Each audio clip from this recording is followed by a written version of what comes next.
You hear, "They did fine today." Then 10 minutes later, your child is crying in the car, whining over something tiny, snapping at you, or completely falling apart the moment they get home. That is such a confusing moment for parents. Because if school was fine, why does home suddenly feel so hard? Here is the twist, that after-school fallout is not always proof that nothing was wrong. Sometimes it is the clearest sign that your child used almost everything they had just to get through the day. So what if the meltdown after school is not the whole problem?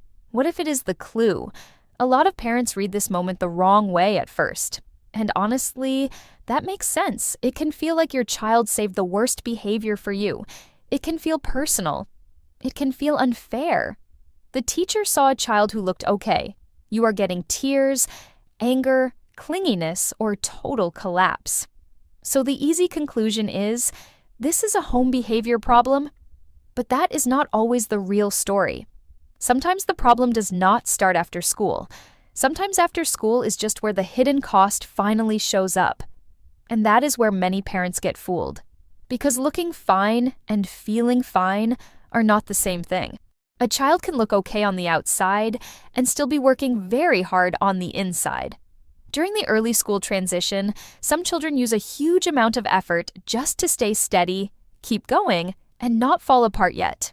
They may hold back tears, they may push through frustration, they may keep themselves together far longer than adults realize. So, "they did fine" can sometimes mean something narrower than parents think. It can mean they made it through. It can mean they held it together. It can mean nobody saw how much effort it took. And once you see that, the next question becomes really important. If your child was holding so much in all day, why does it come out with you? Because home is often the place where they no longer have to keep it together. Not because you caused the collapse, not because home is the problem, but because home may be the place where the pressure finally drops. That is why a child can seem okay at pickup, then melt down once the car starts moving. That is why one tiny thing at home can suddenly become too much. That is why the hardest part of the day may show up after the day is over. And when you look at it that way, the whole after-school moment starts to mean something different.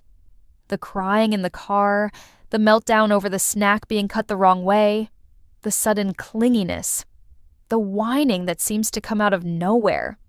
The child who looked okay at pickup then unravels 20 minutes later. That pattern is not always random. And it is not always just attitude. Sometimes it is delayed release. Sometimes it is what happens when a child has been holding in more than adults could see. And the biggest clue is not one hard afternoon. It is the pattern.